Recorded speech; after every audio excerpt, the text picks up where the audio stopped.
Yusek, may mga ulat na si resigned lawmaker Zaldico is seeking a dialogue sa pamamagitan ng mga intermediary na pare hinggil sa kanyang kinahaharap ngayon. Is the government open to a dialogue with someone who has been charged in relation to the flood control scam, and what parameters are we going to set in case we decide to hold talks with him?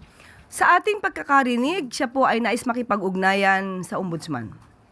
At ang sabi naman din po, even before ng ombudsman, na ang lahat ng proteksyon na kailangan niya ay ibibigay. At kung ito po ay makakatulong para malaman natin ang katotohanan, ang gobyerno po, ang pamahalaan ay open po para malaman kung ano ang kanyang sasabihin. Pero ano po yung mga limits o parameters na sa tingin ninyo dapat in place kapag natuloy man yung usapang ganun? Nasa kamay na po iyan ng ombudsman kung sila po ay magkikita. Depende na po iyan na basta po ang naislaman ng Pangulo ay lumabas ng katotohanan at kung sino man ang maaaring responsable sa mga maanumalyang flood control projects ay sila maimbestigahan at managot.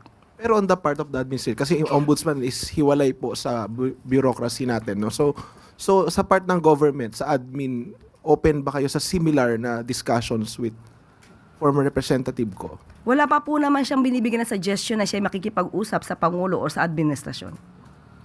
Hintayin po muna natin kung ano yung kanyang itutugon. Salamat po. Salamat po. Tuesday New DZBB.